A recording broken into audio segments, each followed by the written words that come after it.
Good morning, America. The family at the center of that heartbreaking missing child hoax is now speaking out. The new twist in the case of Timothy Pitson. He's been missing for 8 years, and now a new DNA test is revealing that the young man who claimed to be him is not the boy who vanished without a trace. So who is he? The mystery man's brother is telling all. Also this morning, President Trump heading to the border after that stunning 180, walking back his threat to close it down, and now his new war of words with Joe Biden. Mid-air scare. Overnight, the terrifying moment on a United flight. The cockpit screens going blank. So you may be able to see we lost 2 of our screens. The pilot warning if they don't divert, he'd be, quote, flying blind. Grand Canyon horror. Another tourist plunges to his death, the 3rd deadly incident in just 8 days. Daring rescue. The woman trapped in this dangling car hanging off the side of a parking garage for nearly an hour. And the moment firefighters finally pull her free. And Prince Harry taking on Fortnite, blasting the game 200 million play, saying it should be banned, calling it addictive and damaging to families. And why is he taking on social media just days after launching his new Instagram account? Live in Times Square, this is Good Morning America.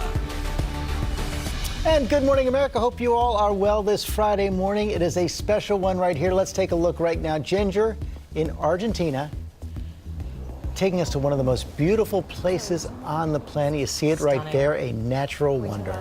And she's doing something that has never been done on live TV. And I got to say, Ginger is the bravest She's so of brave. all of us. Sharks, waterfalls, She does it all. storms. Look how beautiful that Yeah. is. So Incredible. stunning. Really looking forward to all of that coming up, and we'll have a lot more. But first, we are going to begin with the new twist in that heartbreaking hoax. The FBI revealing the results of that DNA test. The young man claiming to be Timothy Pitson is not him. Timothy's family understandably devastated. And now this morning we are hearing from that mystery man's brother. ABC's Whit Johnson is in Newport, Kentucky with the latest. Good morning, Whit. Cecilia, good morning to you. This story captivating much of the country, a family hoping that little Timothy Pitson was finally coming home, but sadly that DNA test exposing a painful lie and a man with a troubled past. This morning, a shocking hoax surrounding Illinois boy Timothy Pitson, who gained national attention nearly 8 years ago when he tragically vanished. It's devastating. Yeah. It's like reliving that day all over again. For a day and a half, a breakthrough gave the family renewed hope when this man wearing a hoodie, identifying himself to police as a 14-year-old Pitson, telling authorities he escaped from 2 men who were holding him captive. Timothy mysteriously disappeared in 2011 at age 6 after his mother picked him up from school. Police say days later, she took her own life and left a chilling note saying her son was safe but would never be found. Timothy's family hopeful all these years that he was still alive. But now the FBI saying it was all made up. A DNA test confirming the young man is not Timothy, but really 23-year-old Brian Michael Rini from Ohio. He was receiving treatment, but then he stopped and started getting in more trouble. Rini's brother saying he suffers from a long list of mental health issues. I tell the family that I'm sorry for what he's done. The Medina, Ohio police chief telling our Chicago ABC station, WLS, that Rini has an extensive criminal history, between 50 and 60 interactions with police. Most recently, just released from an Ohio prison less than a month ago after serving more than a year for burglary and vandalism. Despite the false hope, Timothy's family saying they'll never give up. We know that you are out there somewhere, Tim, and we will never stop looking for you, praying for you, and loving you. Now, authorities still don't know the motive for this fake story. The Newport police chief telling us that Rini remains under medical care, and they are currently working with the county attorney to explore possible charges. Cecilia? Can't even imagine what this family is going through, Whit. Let's go back a little bit more on Brian Rini. So police are now questioning him? That's right. They're talking to him. They're not telling us exactly where he's being held, only that he's being held under medical care. But they are talking to him. Again, they're exploring those charges, trying to see what they can do. But clearly, Rini, as we reported, has this history of mental health issues, and they're trying to sort through all of that to determine the best way forward for everybody. Okay, Whit, thank you. Michael? All right, thank you. And now to that midair scare overnight. A United plane heading for Houston, diverting to Dallas when the screens in the cockpit went blank. Passengers hearing this announcement on board. You may be able to see we lost 2 of our screens. Now, if we kept flying, we lose them all eventually because there's not enough cooling. There's tremendous heat behind those screens. Because if we had continued, eventually I'd be flying blind. So that's why we're in Dallas right now. And definitely something no one wants to hear. Let's go to ABC's David Curley at Reagan National Airport with the latest. Good morning, David. Morning, Michael. I've been in a cockpit of a small aircraft when this happens. It is very disconcerting. This is a glass cockpit. That means that the computer screens basically give all the flight information. That goes down. They do have backup instruments, but it's very basic. It's attitude and speed. They don't want to fly like that. They want all that data. That's why this pilot said, listen, I don't want to fly blind. I'm going to put it down with what I've got here, get you on another plane, and get you to Houston from Dallas on another aircraft. So that's what United did. Very smart decision on his part. And David, there are new developments in that Boeing crash. We've seen the Ethiopian authorities report, and now Boeing CEO is speaking out as well. He is, and he's actually making an acknowledgement that the 2 deadly crashes are linked to that anti-stall system. Think about this, Michael. Boeing said there was a procedure to deal with this. We know that this system kicked in on 3 different flights, and only 1 successfully did it. 7 pilots involved in those 3 flights, only 1 knew what to do it. Boeing basically acknowledging that this is a complicated system, that software fix is coming to make it safer. But let's not forget, 350 people died. Yesterday, an American family sued Boeing, saying the second accident was no accident. Michael? All right, you're right about that, David. It's not about getting planes back in the air. It's about getting answers for those families who've lost loved ones. All right, thank you very much. David Curley, George. Okay, Michael, thank you. To the White House now, where President Trump backing off his threat to close the border, a big reversal in just days as he flies to the border in California this morning. Chief White House correspondent John Carl tracking all the latest. Good morning, John. Good morning, George. The president's going to Calexico, California, there on the border. He's going to be unveiling a brand new section of border wall, 2-mile section. There's already a plaque down there calling this the first section of President Trump's border wall to be completed. But, George, there should be a footnote to that plaque. For one, this was actually approved. This section of wall was actually approved back in 2009 by President Obama.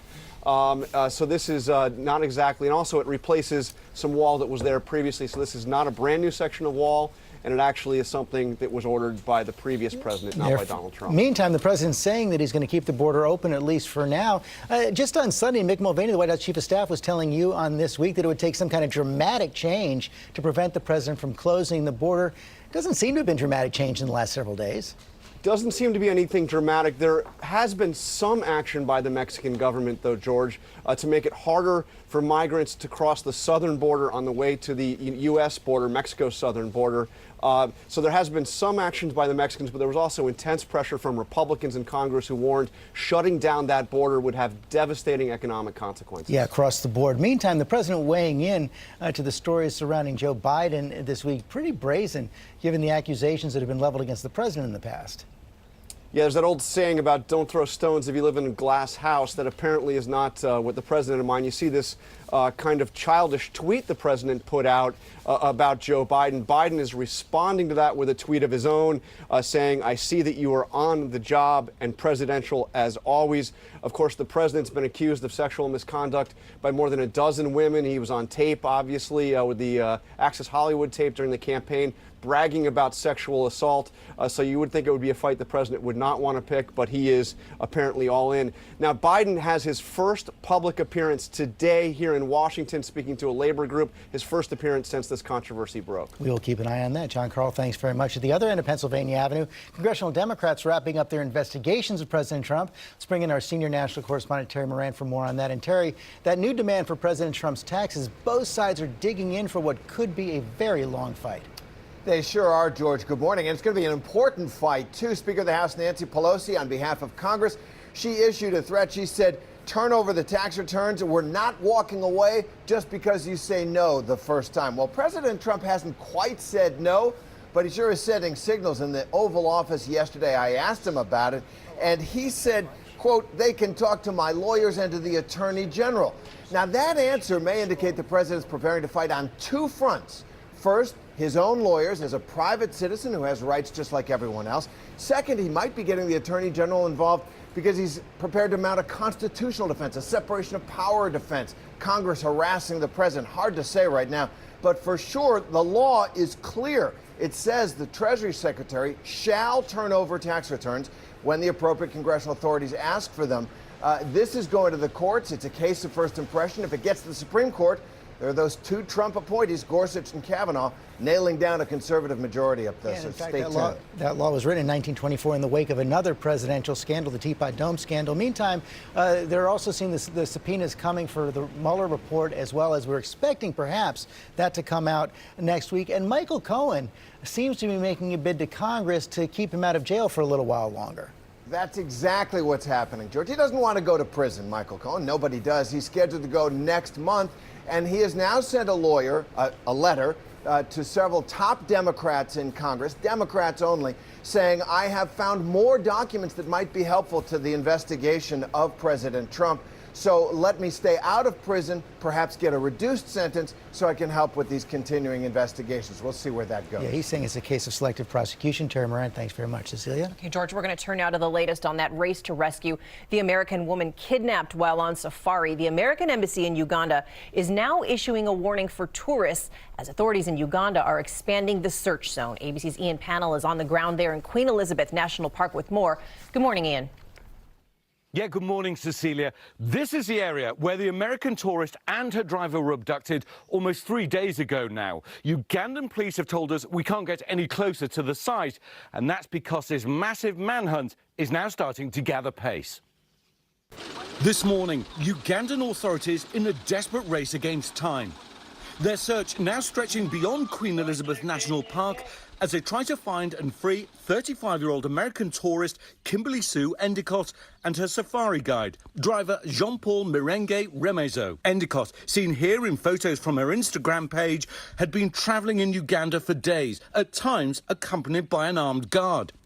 But according to police, that guard wasn't with her group when she and the driver were taken hostage Tuesday night. 4 men dressed in military uniforms snatched them at gunpoint, using Endicott's phone to demand a $500,000 ransom. 2 Canadian tourists, confirmed to ABC News as Martin and Barbel Jurius by the Wild Frontiers Tour Company, were part of the same evening safari group, but they were let go by the abductors, allowing them to report the kidnapping. A Ugandan Wildlife Authority spokesman now telling ABC News it's possible the kidnappers could be poachers who encountered the tourists by mistake, or even part of rogue militias from across the border. Whoever the perpetrators, officials say the attack is rare. It is a one-off, it is unprecedented, it has not happened before, and we believe it's not going to happen again. The US Embassy in Kampala now issuing a security alert, advising Americans to avoid the Ashasha area of the park while the search goes on. Well, we spent all morning in that area. We've seen a lot of activity. Army out on the roads, police going in and out of the national park amid hopes that this hostage crisis can be brought to a swift and peaceful conclusion.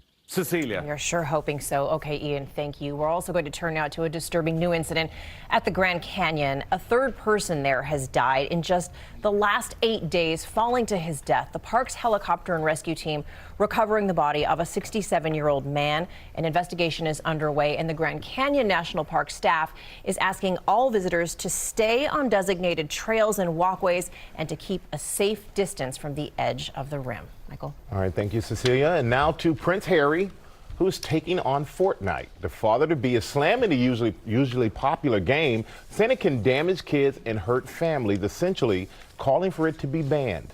ABC's Lama Hassan is in Windsor, and Lama, the prince is also taking on social media. Yeah, good morning to you, Michael. Well, this happened at a mental health charity event. Prince Harry launching a scathing attack on social media, as well as taking on one of the world's most popular video games out there, Fortnite. His strong words taking some royal watchers by surprise.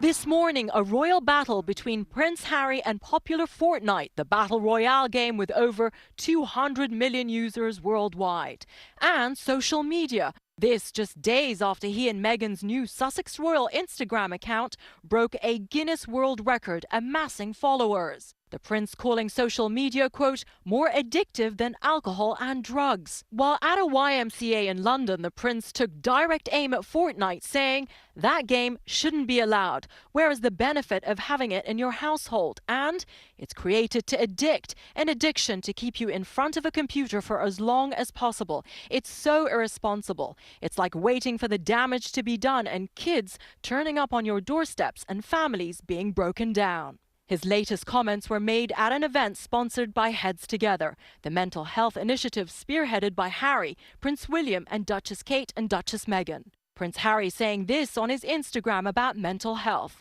Let's keep reminding each other that it's okay to not be okay and to listen to each other. After all, how we think determines how we act, how we feel, and how we treat ourselves and those around us. While igniting a firestorm, the backlash has begun, with some calling the prince out of touch. But Prince Harry is not backing down. He's going to continue to push his mental health initiative. Michael. I'm sure he will. Thank you so much, Lama. Cecilia. All right, you guys ready to see some amazing video? Take a look at this. A Florida woman lost control of her car in Miami Springs. It was in a parking garage, smashing through the guardrails. She was stuck in that car, dangling just like that, for nearly an hour from the second floor as firefighters used pulleys, cranes, ladders, chains, everything they could to keep that car from plunging to the ground. And then this. Yeah, you can hear the cheers there. They're pulling that woman to safety. Thankfully, no one was injured. Good job right there. Yeah, they did. That's scary. Mm-hmm. All right. No thanks. And we're going to turn to something else. Do you guys know what tonight is? Yeah. Tonight, the start. It's Friday night. Do tell. Okay. Let me tell you more. Let's start that all over again. You guys know what starts tonight? The Final Four frenzy. It starts tonight. Yes. Those in the know, okay? But it's youth. A lot of excitement out there for both the men and women's tournaments. It's a great matchup this weekend. The women are going to face off tonight. And for the men, top seed Virginia taking on number 5 Auburn, and number 2 Michigan State is battling out with third seeded Texas Tech. Those games are tomorrow night, but the finals are set for Monday. So starting tonight, the whole weekend, that's what's coming. We get it now. You got it? Yeah. A lot else is happening this morning. We're following new trouble for Harvard. They're caught up now in their own admissions scandal that involves a fencing coach, a real estate deal, and an athlete's father. We'll tell you about the investigation this morning. Also, that record divorce settlement, Amazon CEO Jeff Bezos and his now ex-wife Mackenzie, who's walking away with more than $35 billion in Amazon stock. We've got all the details ahead, but let's go over to dun-da-da-da. Dun-da-da-da. Hi, everybody. Does anyone know what day it is? That was my favorite moment of the day so far. How are you guys? We got a lot to talk about this morning. We're going to start with some images of the rain that was falling down into the deep south. So much rain yesterday. Take a look at this. 6.42, the official number, but a lot of people saying, hey, we think it was more, about 7 inches of rain. That led to a flash flooding emergency. Then take a look at New Orleans there. Enough problems to drive in that rain as well. All that rain is heading east. Time it in New York at about noon. Time it in Boston at about 7. That's the weather around the nation. Here's what you can expect this morning, your local or your weekend. Do you have those plans? Yes. I just wanted to show you something I've been working. James R. and Associates, Anna speaking. James R. and Associates, Anna.